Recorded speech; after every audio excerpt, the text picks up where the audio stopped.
Wayne Butler, alcoholic. Love shop's open.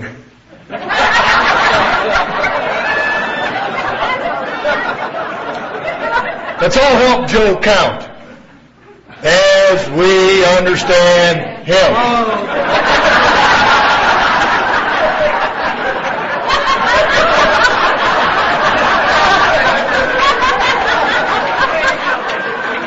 See, that hair is weighing him down. Well, he made fun of my head, didn't he? So it's free territory, isn't it? Driver's license. And what it was like. Affiliation with God and the church, and at some point I got a cover story, and I found him.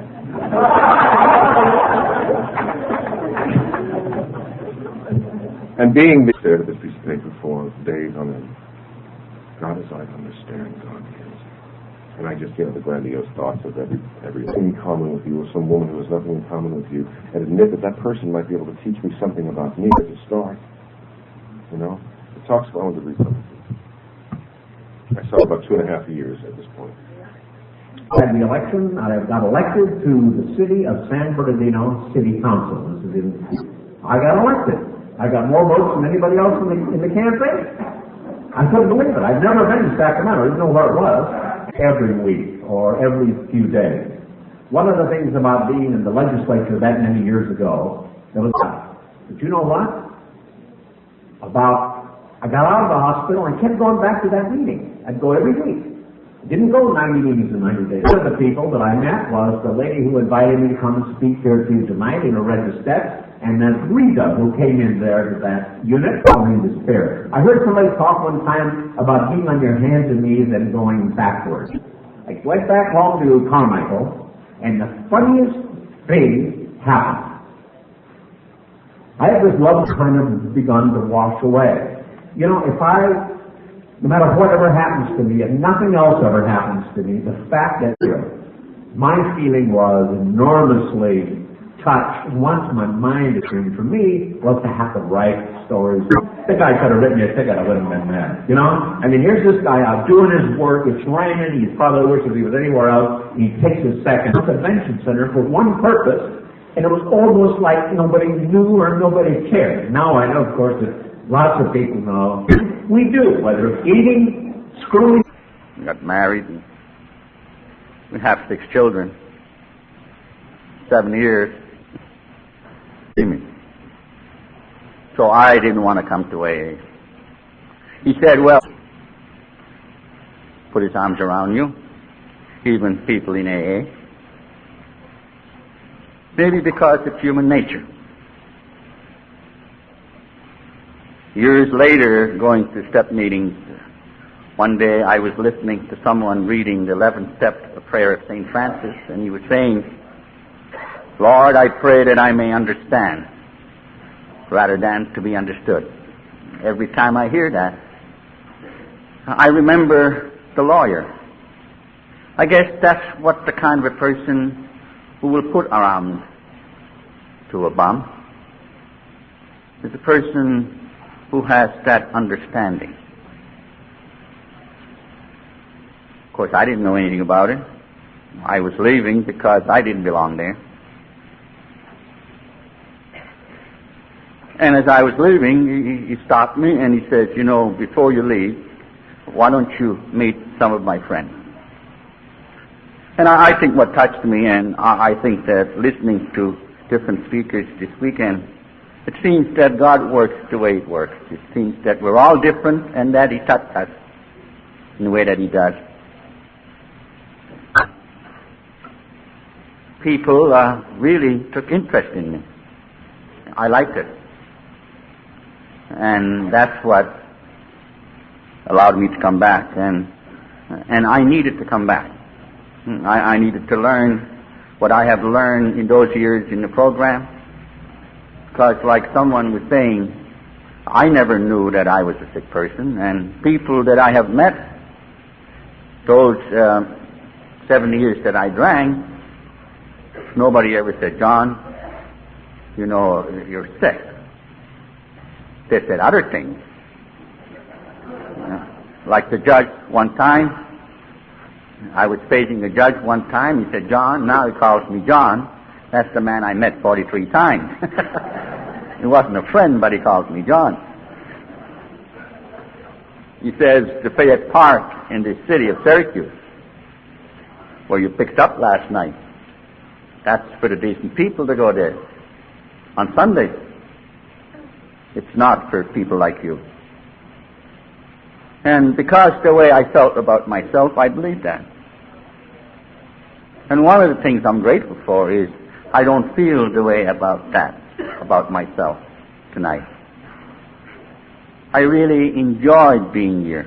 I feel kind of proud that I can stand up here and share my life. Or maybe I feel grateful. I don't particularly like the idea of traveling on a jet. I've been having problems lately. I was on a jet not too long ago, and the captain said, I don't want to discourage anyone, but we lost one engine. I said, I'm discouraged. Shouldn't have told me that.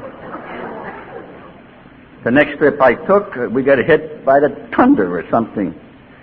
You know, and every time anything happens, you know, I start saying, God grant me the serenity, and the captain came over and looked at the wing and said, I guess we're all right.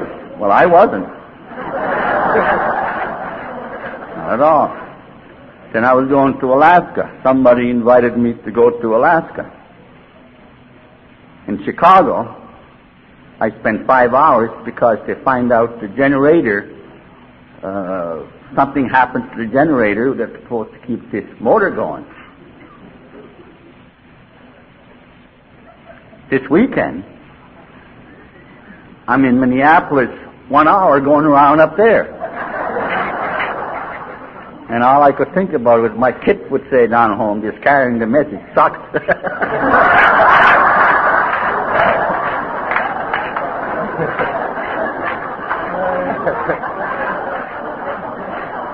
But I'm glad I'm here.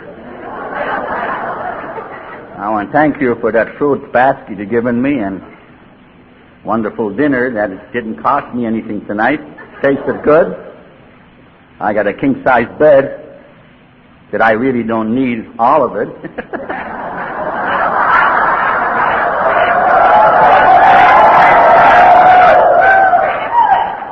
So if anybody looking for a bed that's free, we can sit down and talk about what it used to be like.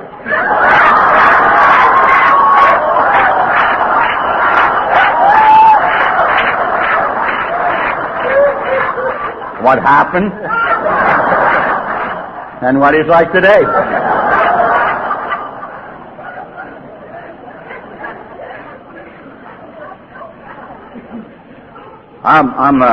As you probably know by now, I'm a Canadian. I was brought up in a small little reservation in Canada. And like so many of us, my father liked to drink. When he died, our family got sick. We lost 8 members in my family in 5 years. All my family died with TB. My mother died with TB too when I was 13, and I share this because I had a lot of fears in life. I had, people, alcoholics, sometimes talk about wanting to commit suicide. It never entered in my mind. I was always afraid in those days that I was going to die. I felt I was treated like if I had TB. And one of the things I've learned in my recovery that I have a tendency of suffering from what you people call an obsession. A fear to me it does something to me, and I couldn't forget. I couldn't sleep. I was sleeping with my mother, and I asked her one morning if I was going to die. And she was dying, but I thought I was too. And she said that I was very strong and that I was different. And when my mother died, I didn't look for a home because I felt I wasn't wanted, so I lived in an old empty house for about a year. But I've learned, you learn a lot in recovery. And insight is healthy. And God make us that way. I learned that I'm the type of person who seeks rejection. And that's a hard thing to overcome. And it goes back even in my own home with my own people. I can understand when people said I felt alone. I did too. But it wasn't because of my people. I choose to live in this old empty house with a dog, and I couldn't sleep. I had a lot of problems. I discovered when I was about 14 years old that if I started to pretend that I'm somebody else, I could find some comfort, and I could fall asleep. So I have taught myself, as the years went by, to pretend that I am somewhere else, that I lived in a big house and that I have a lot of nice clothes and money and big car and a nice girl. The hell is he going to dream? It doesn't cost any more to pile it up. I learned to relax. I was 14 years old. It's really worse kind of a sickness when you start denying yourself from who you are. In a time in my life when I did anything bad, I have done nothing to be ashamed of, nothing to feel guilty about. I had all those things that I brought into a program. I think that's why when Bill Wilson wrote the steps, he knew somewhere there is this Indian. It's all screwed up. He needs to sit down one day and take his own inventory. He needs to find someone for once in his life and tell the truth about who he is. Maybe if I can do that, I would stop wishing that I should be somebody else. I bring this up because if you knew and if you don't know, escape is comfort, but escape is denying yourself from who you are. Denying yourself from who you are, you never grow. You can't get any place.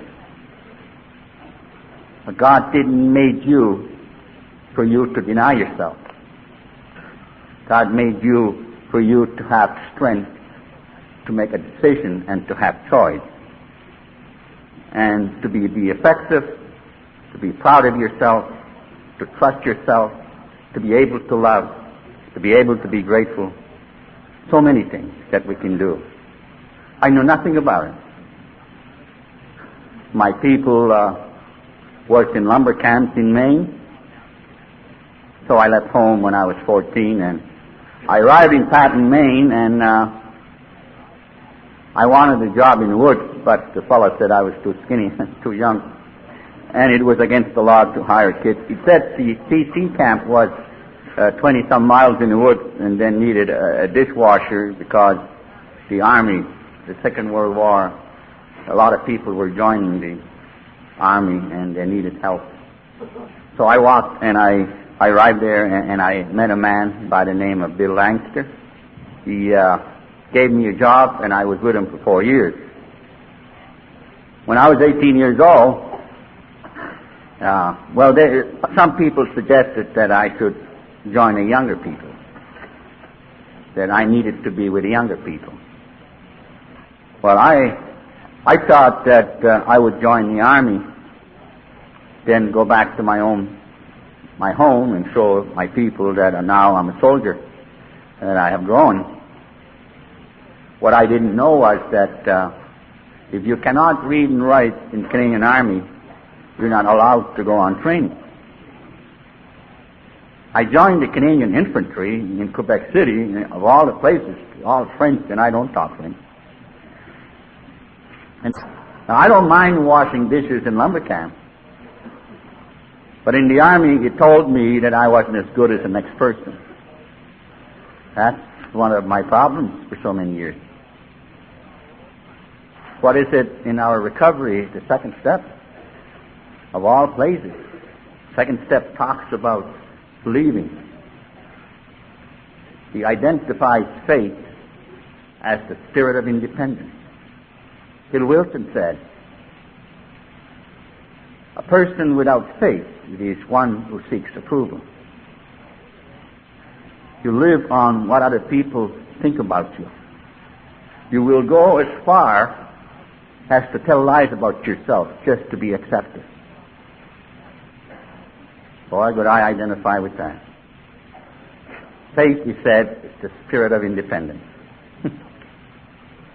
You know, when I was sober 5 years, I was still in Skid, and I was sleeping in a men's room in a hotel in Marlborough. I just arrived there, 1 o'clock in the morning. I was 33 years old by this time. And if you came to me that night and say, John, what is your problem at the age of 33, 5 years sober? Well, I would tell you, I'm an Indian. And you know, if you have a problem with Indian, you got one. Because you're going to be one the rest of your life.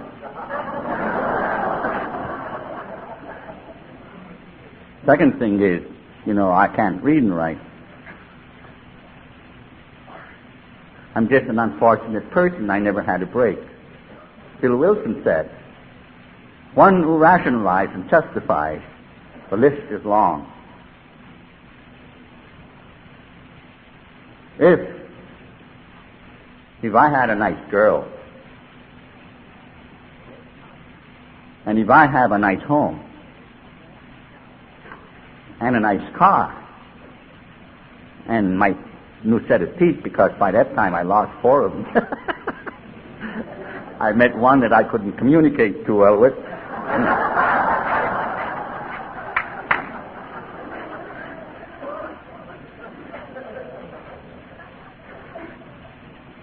And if I had money, if I had all these things, I wouldn't feel the way I do. The amazing thing is when you have that type of sickness, night after night you sit next to a person who has a home, who has a nice wife, who has money, who has a nice clothes, who has a nice car. What you don't know is that you both feel the same way. His rationalization is different. He probably says, that bitch I live with. Anyone living with that bitch would feel the way I do. But I never could see it.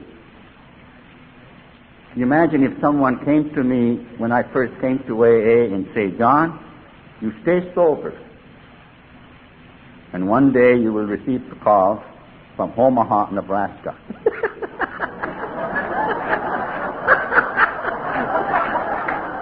They're going to pay your expenses.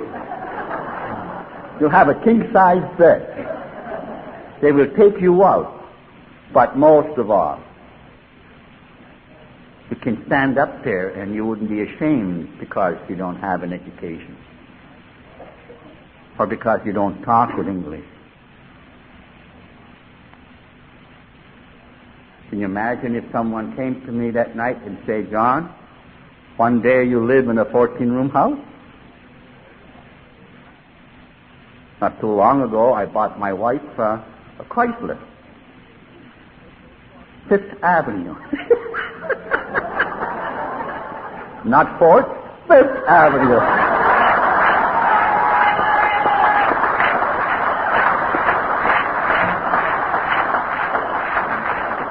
Paid $18,000. My wife just find a job, you know, she's like me, she doesn't have a talent, so she's got a job, she gets paid $4.50 an hour. It tickles me to think that she arrives with $18,000 automobile.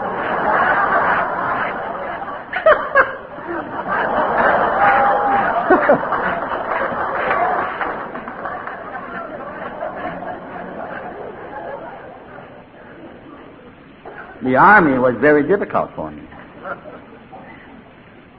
because I'm truly an obsessed person. Washing dishes for me was an obsession.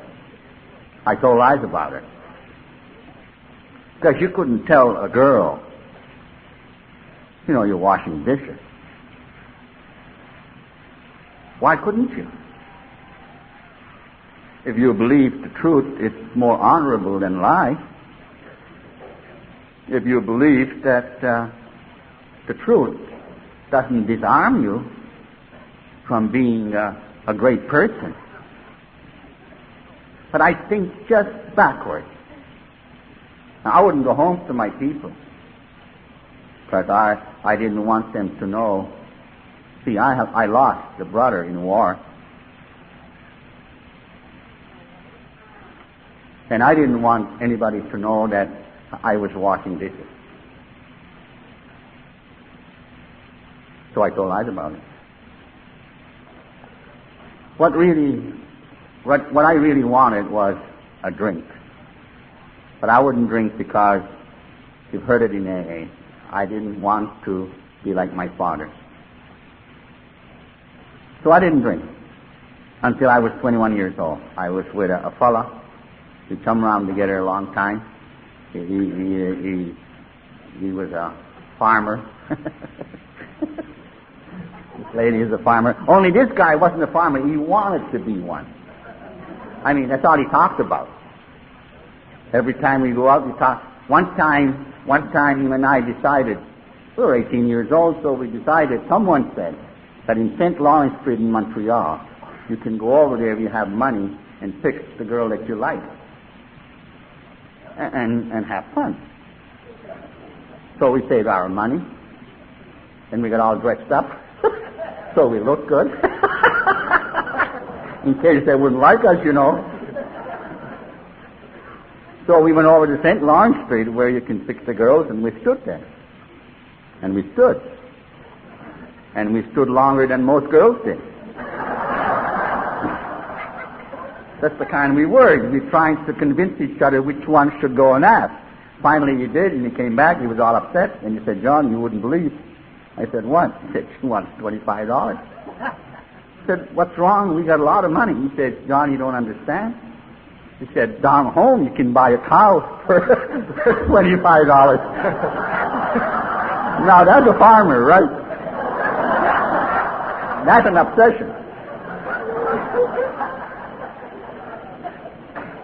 We got our discharge, and he says to me, "What do you say we buy suits and we'll have a few drinks and we'll meet some girls?" And I thought it was a good idea.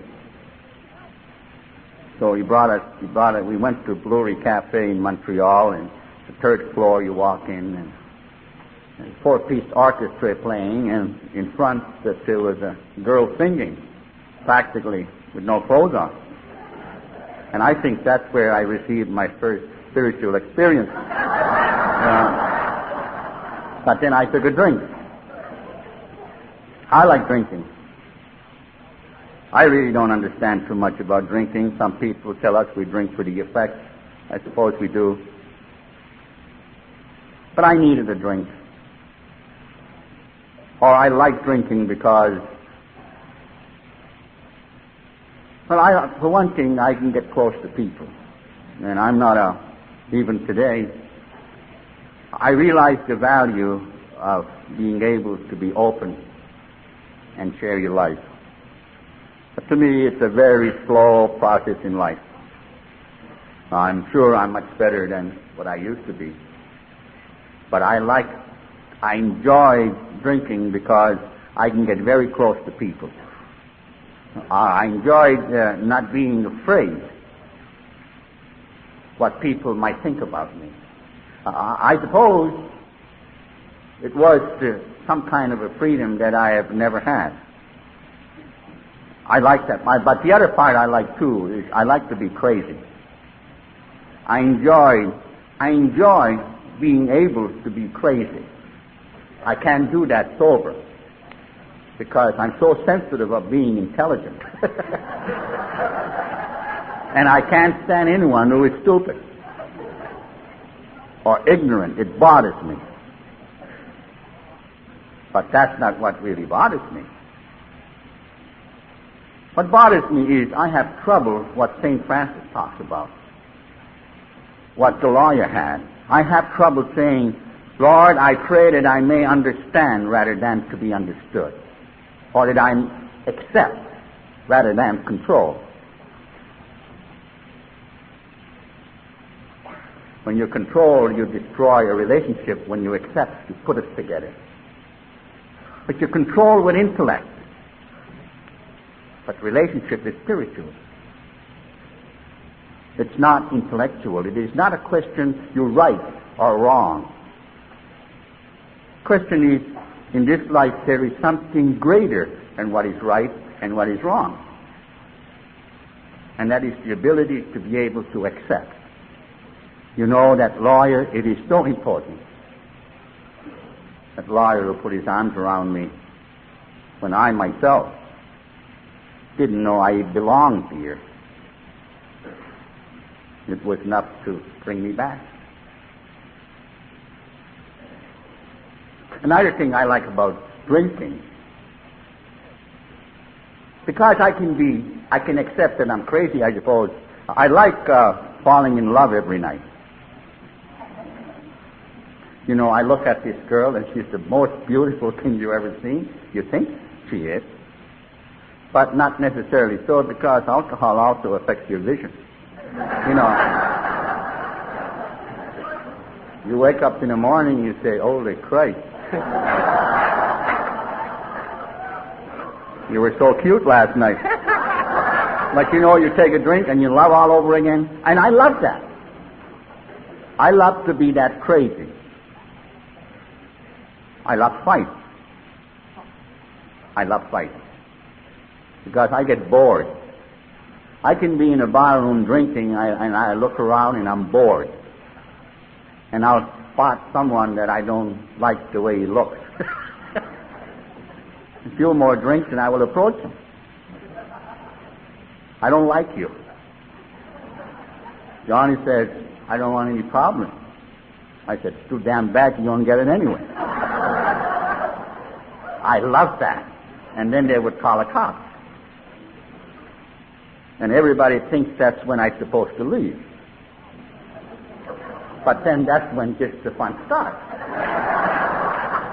This guy who just opens the door for me. His cop is going to find out who they're dealing with. And when they get to know you, they come 3 or 4. That's even better. And it's fun. I remember one morning I was in the court, and this big, fat policeman came over and he held his pants. The leg was missing.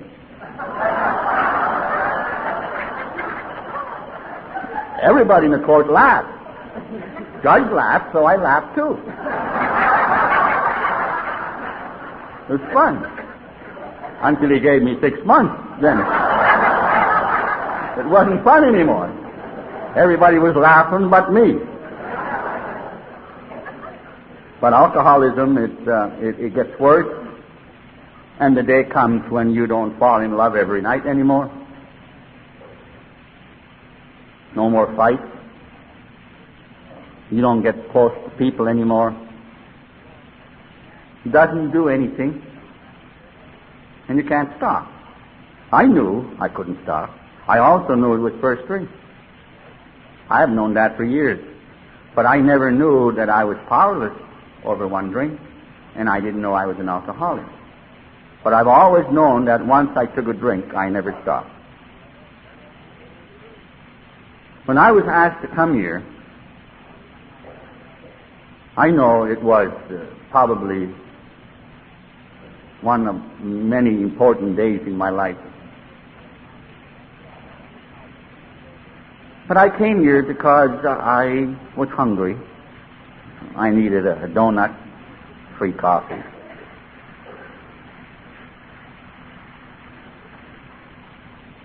I came back. The second important person I met was my sponsor, Pat. Now, I knew Pat. I never liked Pat. He was a bum longer than I am. He had a degree. I used to say, there is nothing worse than a bum with a degree. Unbeknown to us then, periodically, Pat would disappear from the skids. Sometimes 6 months he would be gone. And he joined AA. When I met Pat, I was in Central Group one night. He walks in all dressed up, and he comes to me and he said, "John, I'm your sponsor." He said, "I have a new car outside." And he used to pick me up every night and used to bring me to a meeting, and sometimes he would bring me a sandwich. He used to say he can only eat half of it. And I don't know what's going on, because I think sometimes we're so into ourselves, it's like a one big obsession that we really don't see what's going on. I never really cared that Pat picked me up every night. It was years later when someone once said, "You ever stop and think that Pat never eats sandwiches?"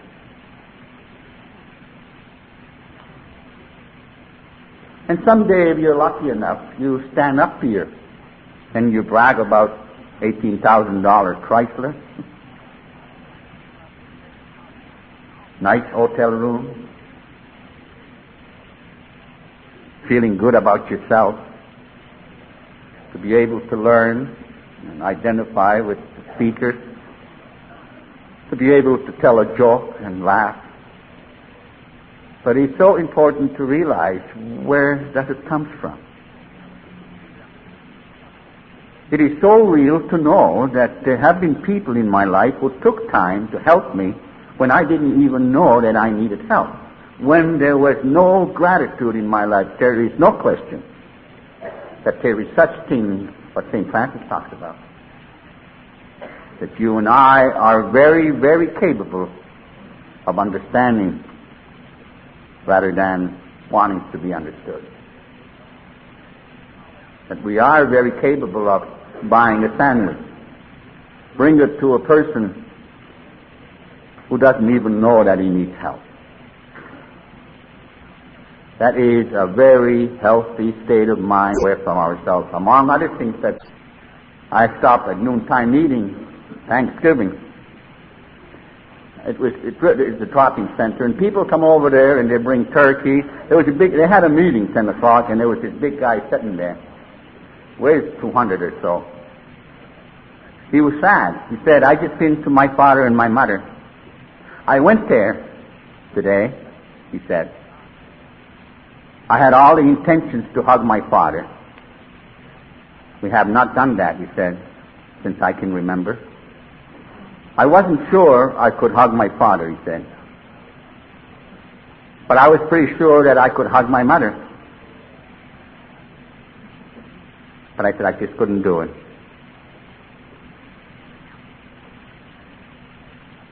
And I was sitting there, and I can identify with that.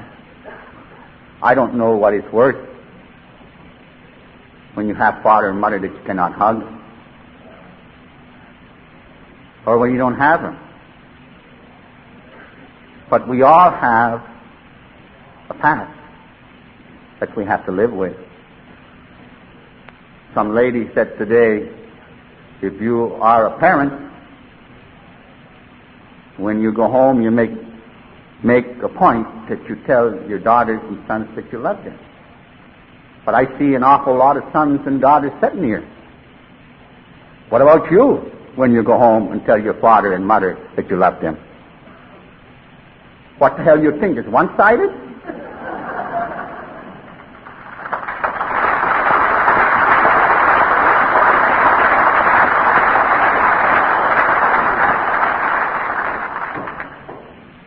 I have 6 children. I call him an Indian hug. I give him an Indian hug. They bring somebody home. He says, Daddy, give her an Indian hug. Once I gave him a hug, they don't want it anymore. Because I squeeze them to death. Yes, love is important. But you don't have to be perfect to be able to love. What you do? You need to be sober 6 months to be able to love? You have to get well first? You have to be right first? St. Francis said, you're born with gifts that God gave you. You have right to choose. And if you want love, you love. I remember when I first got married, I was 35 years old. And, I never had a relationship. I never lived with anyone. I wasn't in no condition. Where are you going to bring a girl when you live in skid? I didn't even have a chance to have trouble with somebody else's wife. I was speaking with Al-Anon, and I don't say anything with Al-Anon, I loved him, but it was an Al-Anon anniversary, and this lady, Al-Anon speaker, she keeps saying, I never woke up with strange men. She said it 2 or 3 times. I thought she was complaining.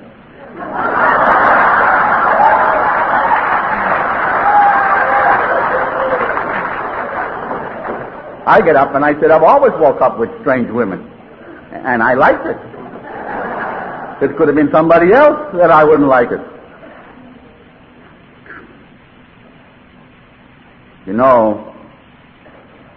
My sponsor, he had a habit of not being there on time. And that used to burn me. 15 minutes late, and I would be so mad I wouldn't go with him. I walk. It's not easy to help a person like that. I didn't know I was perfectionist. I was 40 years old when I discovered I was perfectionist. If you see me laying in the sidewalk with long hair, wine sores, and dirty, would you say, this guy's perfectionist? He's a perfectionist. When someone once told me I was perfectionist, I was glad. It sounded so... I never thought how much problem it got me.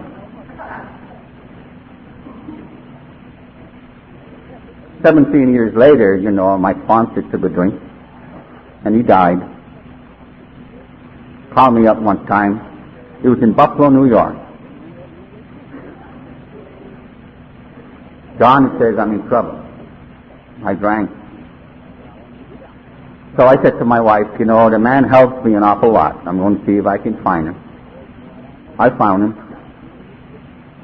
I was living in Marlborough, Mass. at the time. And, by this time I had cars and I was doing all right. And he says to me, John, I almost died. That damn stuff almost killed me, he said.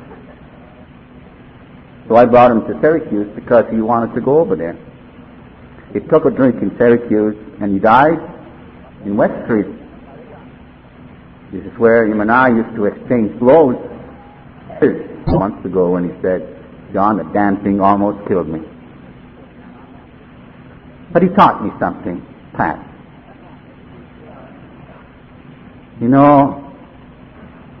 I guess what he taught me was that someday this Indian wouldn't be a bum anymore. And someday I live in a 14-room house and I'll have a car and price I even pay taxes. And it's not easy when you know that this country was ours before it was yours.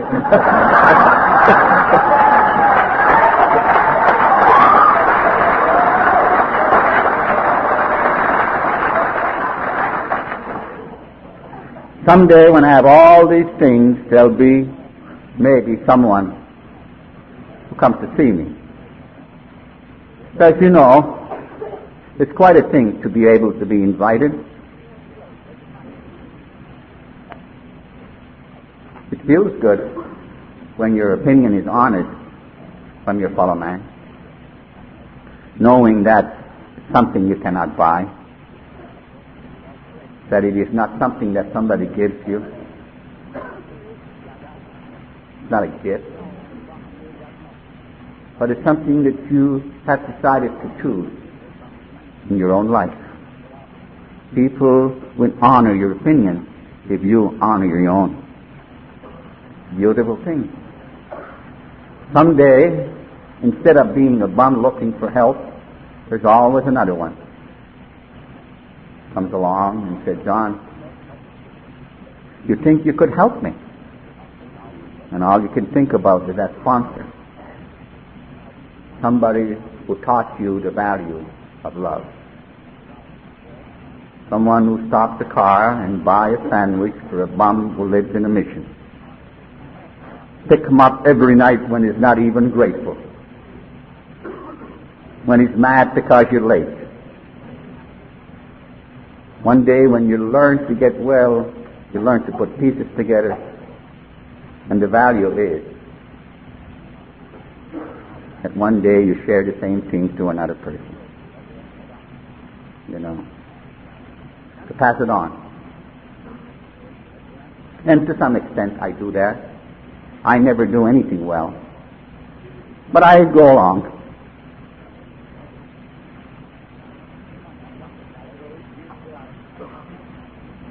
When I arrived in Marlborough, Mass, I was 5 years sober and I was in skid. I met another important person in my life. I'm going to share this, and I think it's late.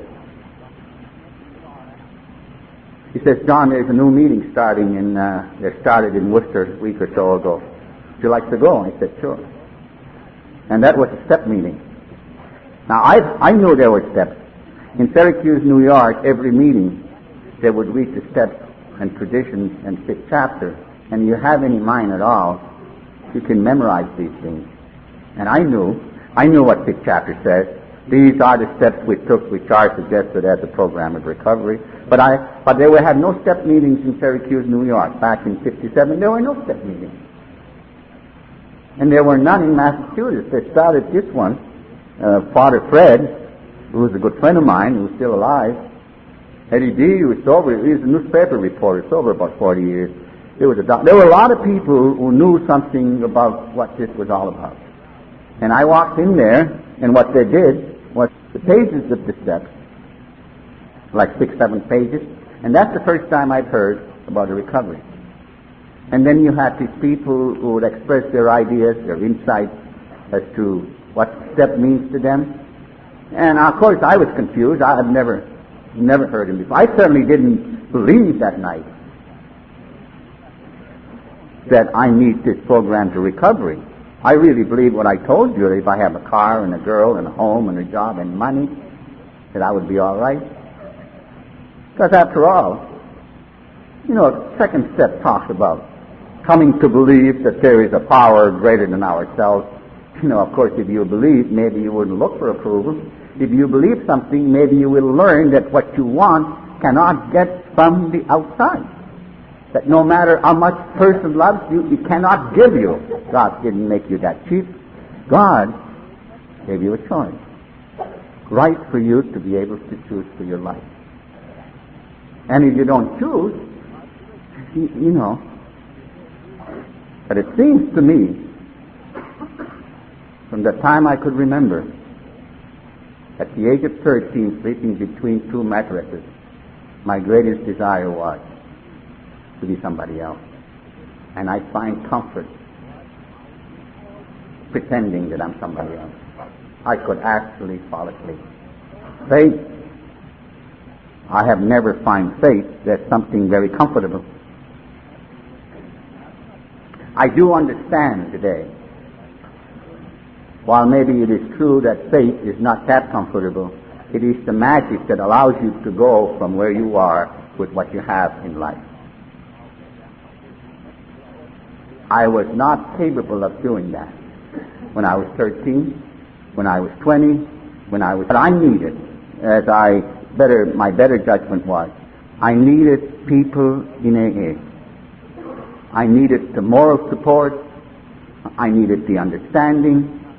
I needed to learn how to pray. I needed to learn how to believe. I needed all those things, and with that, it has been 29 years for me, and I'm just slowly growing every day.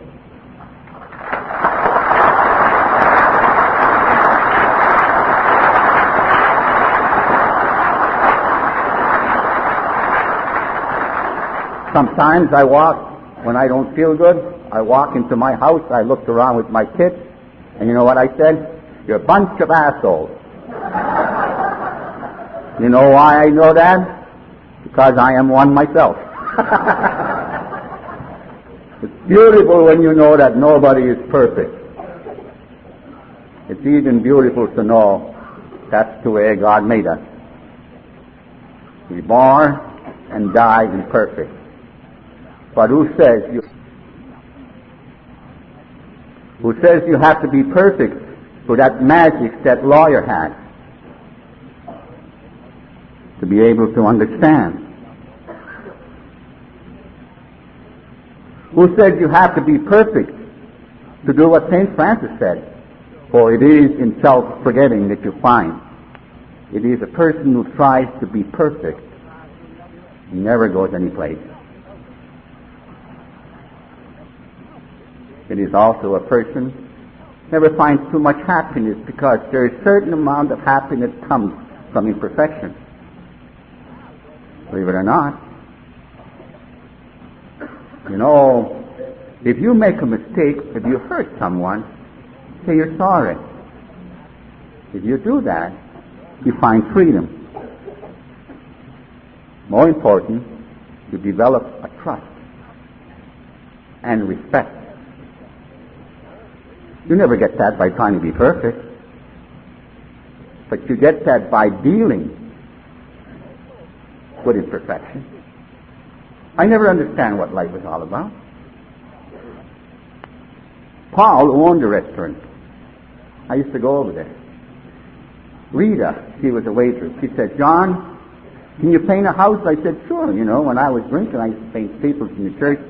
Gosh, I couldn't get anyone thick enough to, you know, get that high. I was high anyway.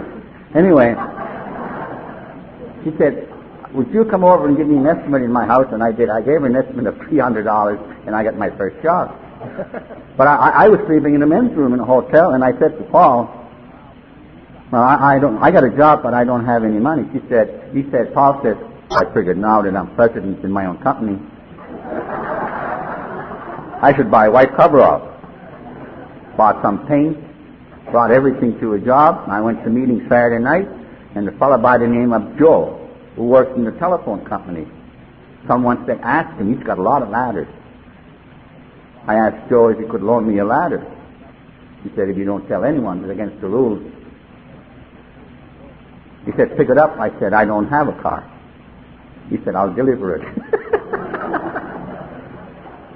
I finished paying the house, and I owed Paul $65 for the groceries. I met a plumber in AA. He said, John, I'm told you're painting houses. I said, sure.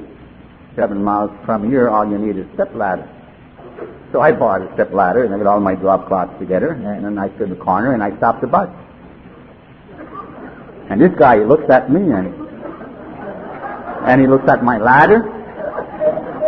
He said, you're not serious. I said, I am. I'm self-employed, and I have no other means of getting to work. He says to me, he was a little bit soft himself, I guess. He said, if I give you a ride, would you promise you'll never do it again? Next house is a school teacher. She taught school 40 years, and she retired. There were 69 questions you have to pass, so I asked her if she would help me to memorize them. And a couple of months later, I knew the questions inside out, and I went over and took the test in Marlboro. They put you in a little room. And this guy, he only asked me 2 questions. And I was insulted. I didn't want to leave. I said to myself, what in the hell's the use to have all these educations? Nobody cares. Nobody cares. But here I am in my 5th year sobriety, president in my own company. I have a driving license, and Paul, who owned the restaurant, he came with an 11-passenger station wagon, big black station wagon with seats in the back. Said, they want $750, John. It's yours. So I had no money, but I was painting a house, and I asked the lady, I think it was $250 down payment. Paul said I could. And a girl who belonged to Saturday Night Group, she co-signed for me, and here I was in my 5th year sobriety, president in my own company. I had a driving license and 11 passenger station wagon. So I decided to find me a girlfriend.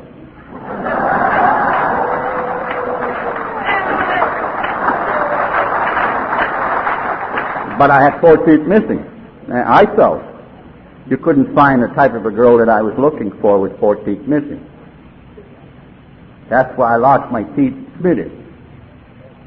Smitty's in Syracuse, that's where all the New York Indians drink. I'm a Micmac Indian. I don't drink in Smitty's because Micmac Indians and New York Indians don't communicate too well. Every once in a while, 20 of us Micmacs would get drunk and we'd go to Smitty's and we would communicate. One day I was walking by Smitty's and you throw Smiley. Smiley was my friend. He had one long little Irishman with a degree. I picked him up and I said, "What's the matter?" He said, "Those Indians." I said, "Well, they can't treat you like that." He said, "No, they can't." So I said to him, "What do you say you and I go in there and we'll clean them up?" Did you ever feel like that when you're drunk? Oh, God. We went in there and Smiley says to me, "John, it's a good idea." Well, by the Jesus, it wasn't a good idea. No. That's where I left my 4 teeth. And Smiley, not even a scratch. He's so damn skinny they wouldn't hit him. And they almost killed me. So I had these 4 teeth missing, and someone said there's a new dentist in AA. So I looked him up, found him, and I kind of examined him for 2-3 weeks because I don't like pain. But I said to myself, he's the type of person who would never hurt no one. And that's one among many mistakes I made in my sobriety. But he gave me his card, and a few months later I had his seat. Then I met Mary in AA, a woman by the name of Mary. She said, "John, I'm told you have a car." I said, "11 passengers." She said, "I run a home of alcoholic women. I have 9 girls.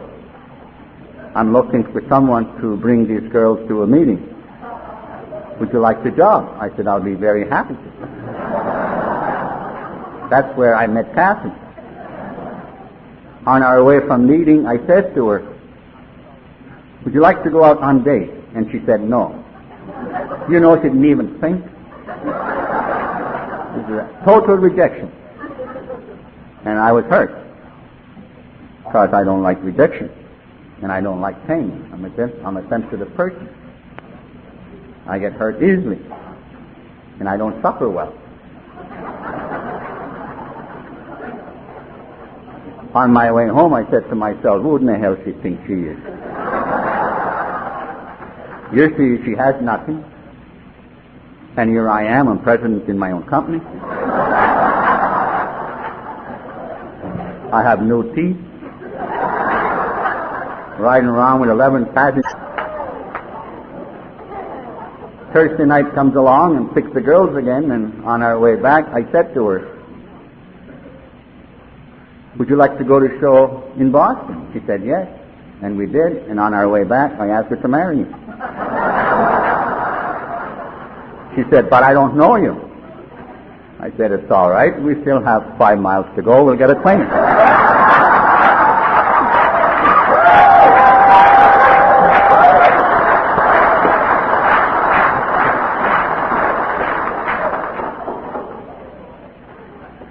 That was before, in those days, of course, these days, I don't know, people in my area, you know what they tell the new people? Don't have a relationship for years. I don't know what they're going to tell you at the end of the year. It's over 1 year now, maybe you can get laid or something.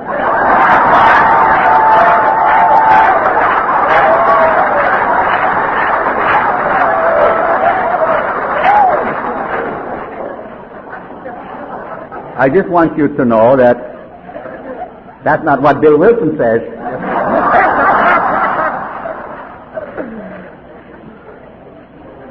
Bill Wilson says you and I have a terrible time with relationships.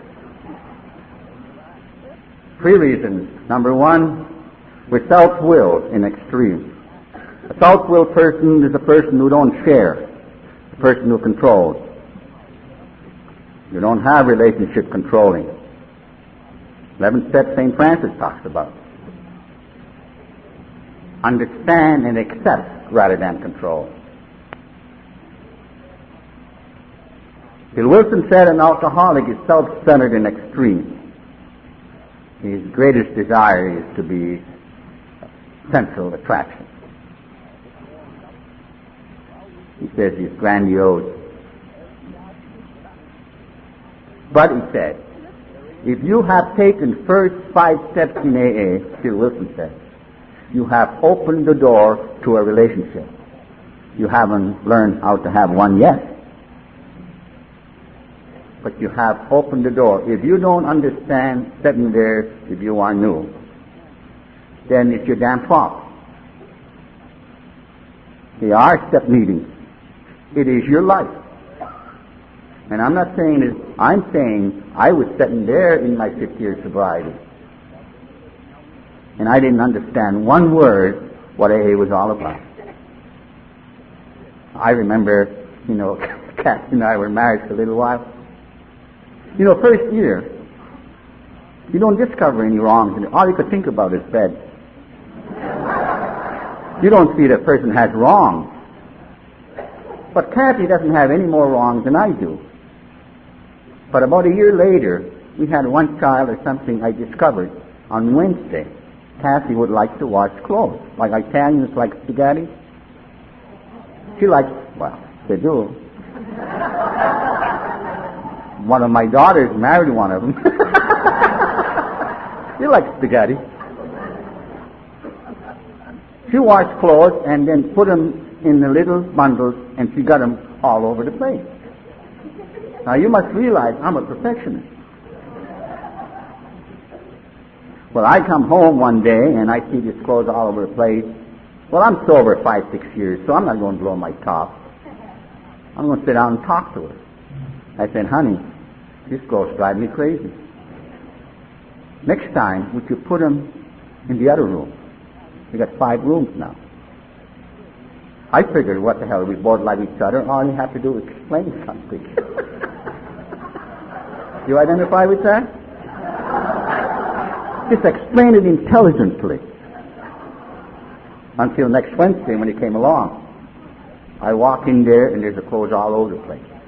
Now, I never explain anything twice. A person's lucky I explain it once. My reaction is scream. And I swear. And I take these clothes and I throw them all over the place. And I rationalize by saying, if she didn't understand me the last time, she'll understand me this time.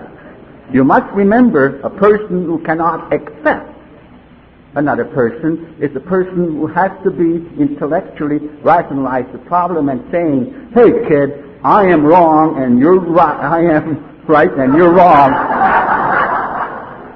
I am right and you're wrong, and that's the way it is. And you get more divorces that way. So I figured, well, now that I blew my top, next Wednesday, you don't see those clothes there. You kidding? Do you know it got so bad on Wednesdays I see clothes before I get in there?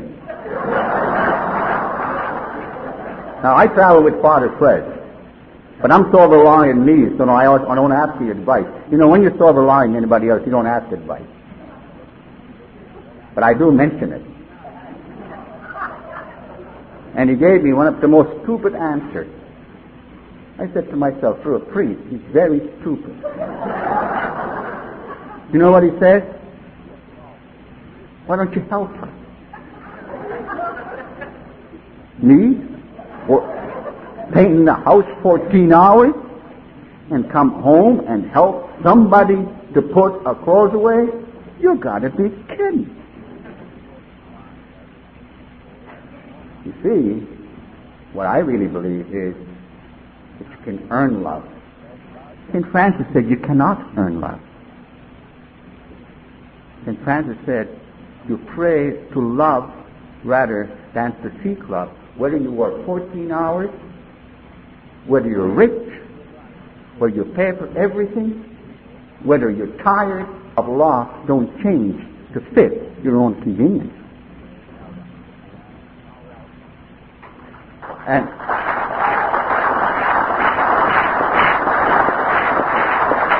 And if you have a problem with relationships, the longer that you point your finger to your friend, the longer you're going to have a problem with relationships. Yeah.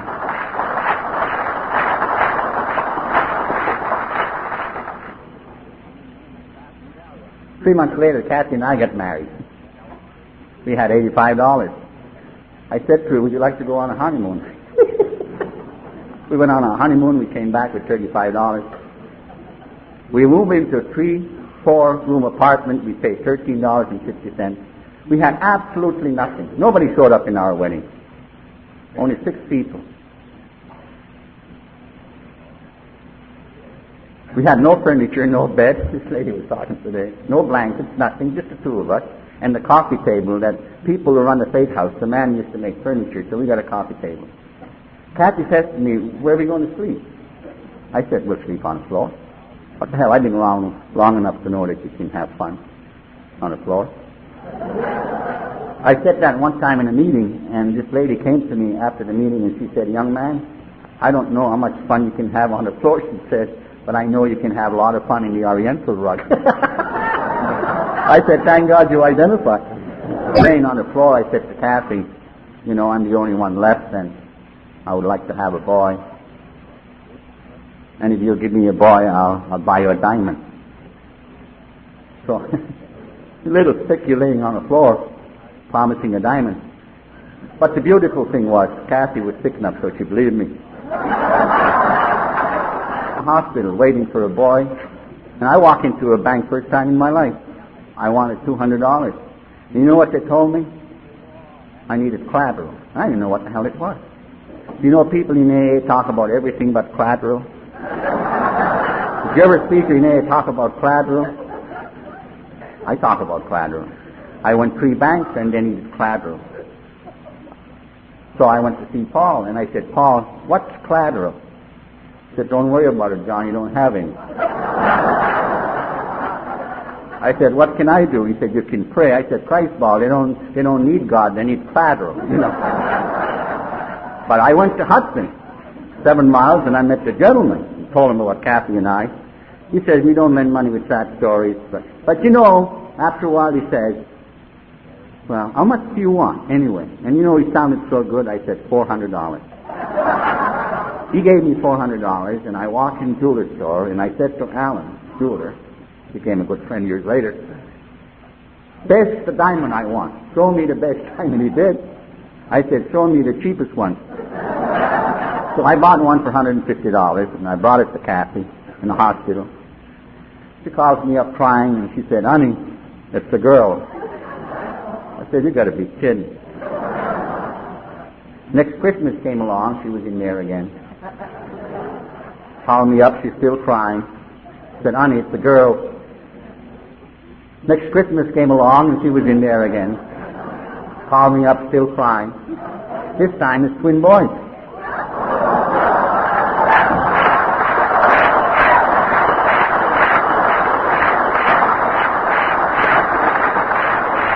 So if you work hard enough, God will give you what you want. So 2 Christmases later, Rita came along. 2 years later, Bill. Now I got 2 girls married, 2 in college. One of my twins are in Montreal, talks 4 languages, studies languages, McGill University. Nothing but the best. I got a daughter who is in St. Thomas University. One of my twins works for me the past couple of years. I'm in remodeling business. Got a license too. And we got 16-year-old son at home. And that's my story. And in closing, I just want to repeat. If you ask me what is the most important thing that AA have taught you, I will tell you to be able to enjoy my weekend years. That was what's missing in my life. and to be able to be grateful and proud that I could stand up and share my life. So much of it has to do for so many people who once took time, gave me that help when I didn't even know. I was too sick to know that I needed help. To be able to enjoy your king-size bed, and to be grateful for your free dinner. And so many thanks, when you kneel down tonight. The list can be so long, because you can remember so many places and so many things and so many people. So many things you can thank God for such a good life. Thank God for AA and for our co-founder. He too started off with no scared and lost. But he turned to God. It worked, and he put it in second step, and he says, for you who are new, there is a hope. Come to believe that there is a power greater than yourself, and it can restore you. Thank you very much.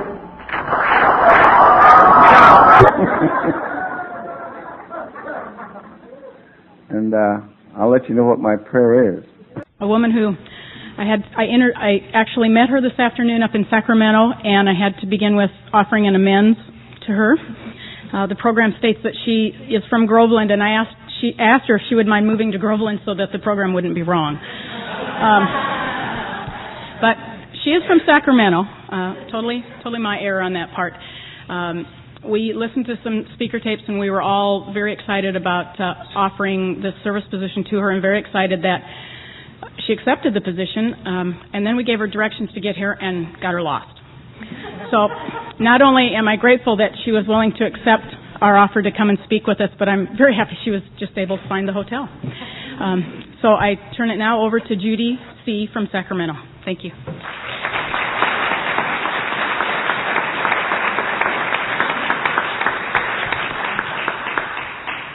Actually, I'm from Roseville.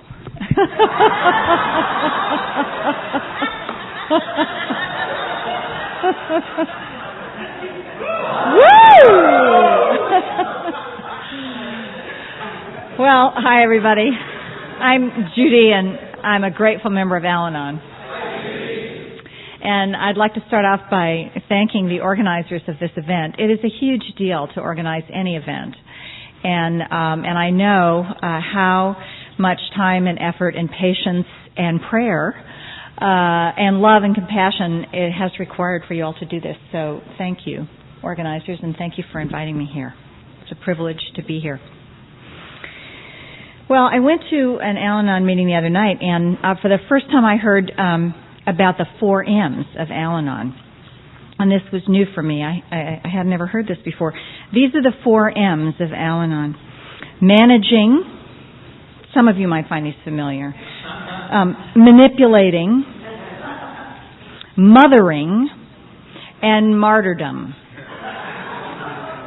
Now, I have to be truthful from the very start in my share. So the first thing I want to say is that I am, and my partner will attest to this, an Al-Anon princess. So, I am very long on managing and manipulating, and kind of short on mothering and martyrdom. And the reason why I really perked up my ears about those 4 M's is they relate to really what I want to share with you tonight about my experience. Because manipulating and managing are the opposite of letting go absolutely, which is a wonderful phrase from the big book of Alcoholics Anonymous. It says in How It Works, and so, I just sort of flew by, didn't pay much attention, but lately, every time someone reads How It Works, I hear this sentence. Some of us have tried to hold on to our old ideas, and the result was nil until we let go absolutely. Now, this word is very disturbing to an Al-Anon, this absolute word. And actually it goes on, in how it works. And it says, we asked His protection and care with complete abandon. So here are these words, let go absolutely and complete abandon. These are very difficult and dangerous words for an Al-Anon. So before I go into this a little more, let me just qualify myself a little bit and tell you a little bit about myself. So I know that Al-Anon is a family disease, and I know it's an extended family disease because in my immediate family, we didn't have any alcoholics and didn't have any recognizable Al-Anons, but I had an uncle that died of the disease, and I had an aunt who was absolutely black belt, non-recovering Al-Anon who was married to an alcoholic who died of the disease. So although it wasn't right nearby, immediately in my family, it was very close, all around me. But of course, I'd never heard of Alcoholics Anonymous or Al-Anon or any of that until I was about 40, when, after about a year of coming out here on business, I lived in New Hampshire, I developed a friendship with a woman who was a recovering alcoholic. I fell in love with her. And left my marriage and my 2 kids in New Hampshire and drove all the way across the country to be with her. And we arrived in Sacramento on a Friday night. Or maybe it was a Thursday night. I'm not sure. But we went to North Hall that next night, Friday night. It's my first AA meeting. And I was a little stunned. But I was grateful that, I was a quiet Al-Anon. So I didn't have to say anything. And I went to AA meetings with my partner for about 3 months. And then one night we went out for coffee with a good friend of hers named Dean. And Dean D. looked at me during the coffee period and he said, "So Judy, have you started going to Al-Anon yet?" And I looked at him, I said, "Well, no. Why should I go to Al-Anon?" And he says, "Well, you live with an alcoholic." And I said, "Oh, but she's a recovering alcoholic. She's a recovered alcoholic. She doesn't drink." And he just laughed. He started laughing. And he just laughed and laughed and laughed. So I was incensed the whole way home that night. Pat was driving and I was saying, well, who in the world does he think he is? And why should I have to go to an Al-Anon meeting? And blah, blah, blah, blah, blah, on and on and on. Full of self-righteous indignation. And we got home that night, we got in bed, turned out the lights. I lay there for a few minutes and I burst into tears. And she said, well, what's wrong? And I said, I realized that I picked, I left my marriage, I left my kids, I drove all the way across the country to live with someone that I picked who was an alcoholic. And that was just a huge breakthrough for me. And a little while later, a month or so later, I finally got myself to a meeting. And I hid out in some straight meetings for a while. But finally, I got myself to living sober. That was the first living sober I ever went to. And I went to a workshop where Joanne L. was talking, and I totally identified with her. And that was the beginning of my life in Al-Anon. And so this year, this coming Living Sober, which I use as my anniversary date, I'll have 14 years in the program. So I'm really grateful that I found the Al-Anon program. So back to the four M's, or the 2 M's as it is for me, managing and manipulating, and the opposite of letting go. Absolutely. Now, I actually picked this as a topic at an Al-Anon meeting recently to see how it would go over, and it was amazing what came up. Okay, so here's what I heard for letting go absolutely. Letting go periodically. Letting go tentatively. Letting go reluctantly. Letting go desperately. Letting go every now and then. Letting go partially, and almost never letting go. So this was a source of great, I really wanted to contemplate this. Okay, so letting go absolutely. What does this mean to me?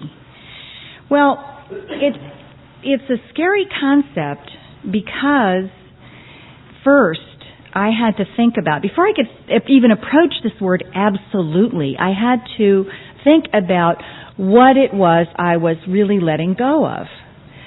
And this is very confusing for this Al-Anon, because when I came to the program, I wasn't even sure who I was bringing in the room.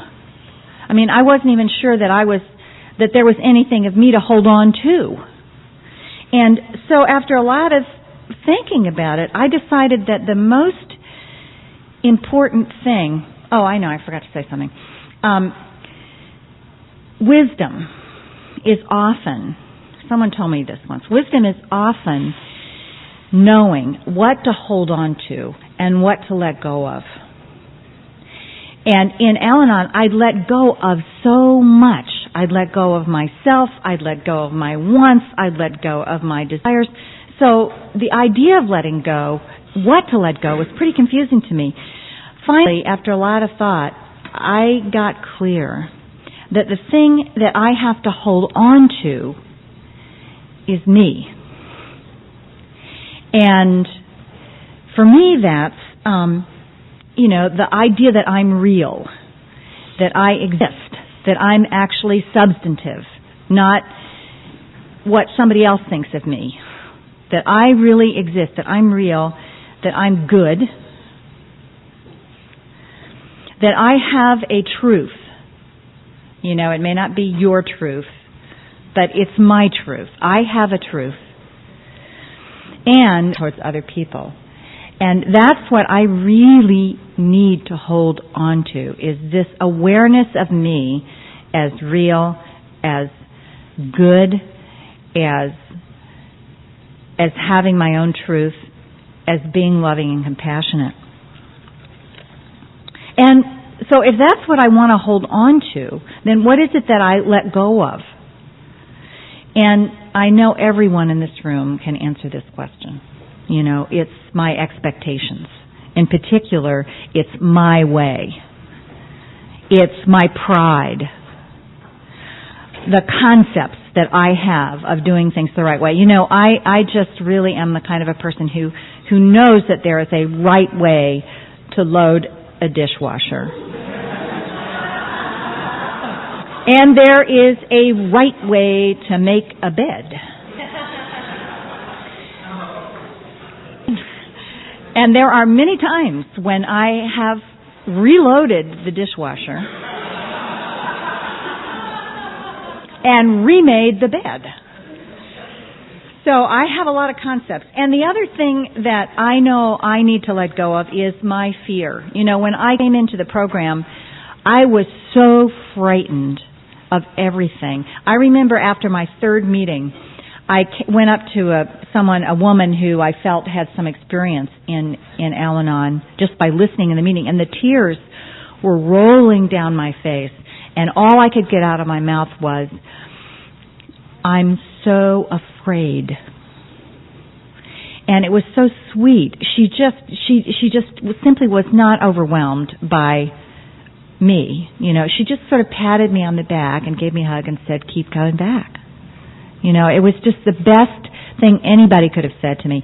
But after 14 years in the program, I've kind of boiled down all the fears that I have into sort of one thing.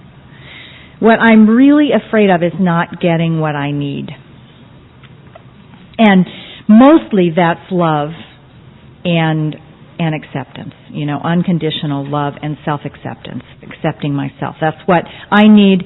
And whenever I'm afraid, I think it's really, when you get right down to it, it's because I'm not going to get what I need. And therefore, I have to manipulate and manage so that I can be sure that I will get it. So all of this is very heady and blah, blah. Let me tell you a story about how it works for me. And this is a very recent story. The other night, my partner and I had some visitors at our house, and they picked out a movie to watch on the VCR. just the perfect movie for me. I love these kinds of movies. But Pat, my partner, she just hates them. You know, she likes, I read Jane Austen, she reads John Grisham, you know. So, and Tom Clancy, and I don't know who else. Anyway, so as soon as that movie was picked, I knew it was, you know, I knew there was no way she was going to stay up. And sure enough, after about 30 minutes of being polite, she got up and she said, "Good night, everybody," and she went to bed. So I stayed and watched the movie. Okay.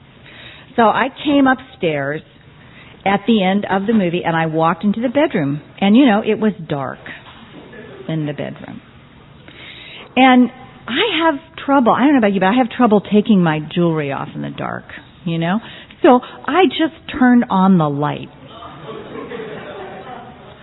Well, I thought it was like World War II, you know. It was like just grumpiness rising up out of the bed. And, of course, you know, I immediately had 1,000 reasons why it was perfectly fine for me to turn the light on and wake her up. You know, one of which was, of course, that I could not take my jewelry off in the dark. I mean, give me a break. So then I sat down on the bed, kind of rough, and took off my shoes. And, of course, that elicited more grump rising up out of the bed. But finally, I just, you know, I turned off the light, I got undressed, I got in bed. So you can imagine there's a lot of silence now, right? A lot of silence in the bed. Me. You know, Judy, you are so... And I thought a minute and I said, you know, you are really right. I am rude and selfish. And then there was this more silence. And then I was struggling. I was at that perfect Al-Anon moment, which I know many of you know, which is, you know, should I grovel?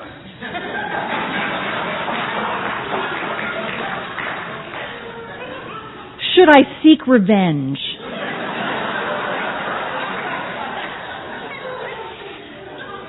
And, of course, if we can figure out, which we're really smart, if we can figure out about how to do both at the same time, that is the best. Because then you're groveling, but there's this little knife somehow that you're just like sliding in the midst of the grovel. Like, I couldn't just take it, you know. I didn't want to grovel, but I just couldn't do nothing. So after a few moments, I took a deep breath and I said, well, you're demanding and a pain in the butt to live with. And it's a tribute to our relationship that, and our maturity and our working the program, that's where it ended. You know, that's where it stopped. And there was silence, and I rolled over and went to sleep, and she went to sleep, I guess, I hope, I don't know. I wasn't paying attention. So the next morning, the sun rose up, and I rolled over, and I made an amend.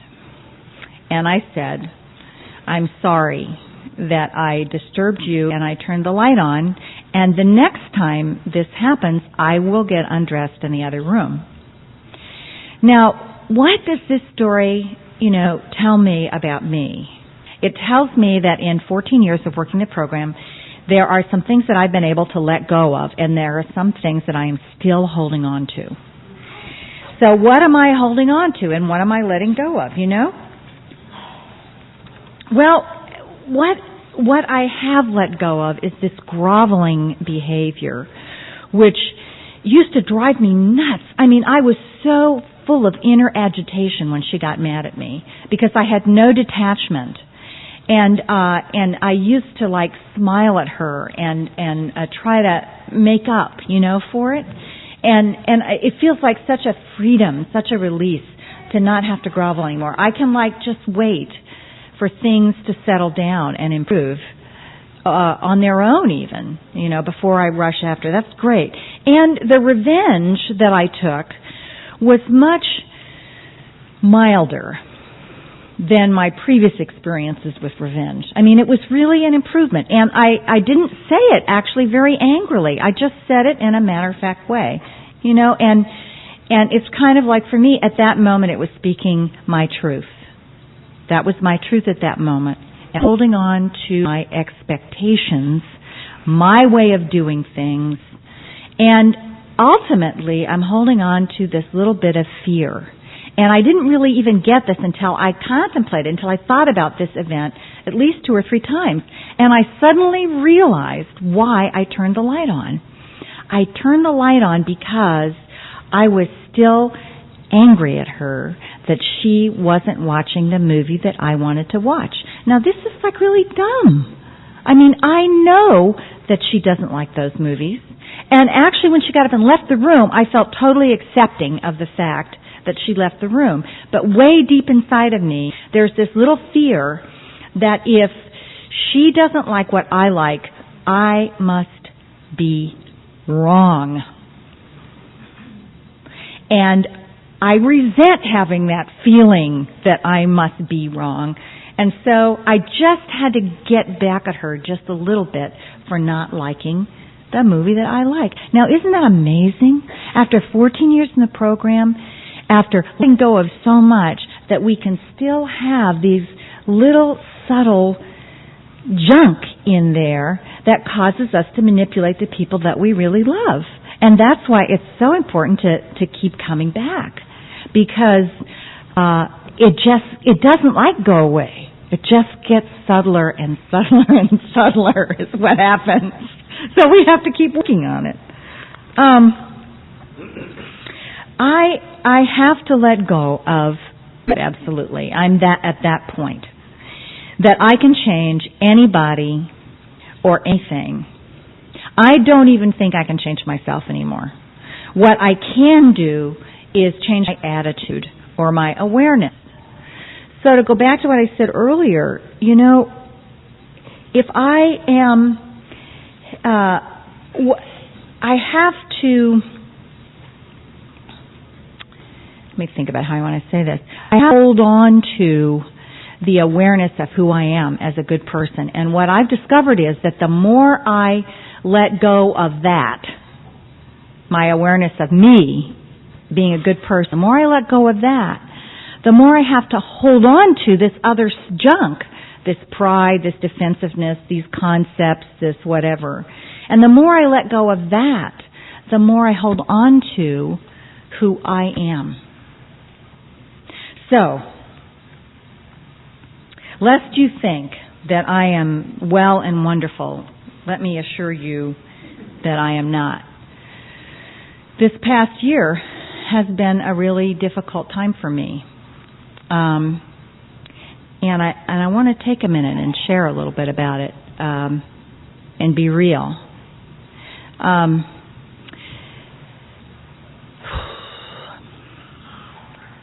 In surgery. And we all know what happened in September. On October 18th, my mother died. She was 87 years old, and I was her primary caregiver.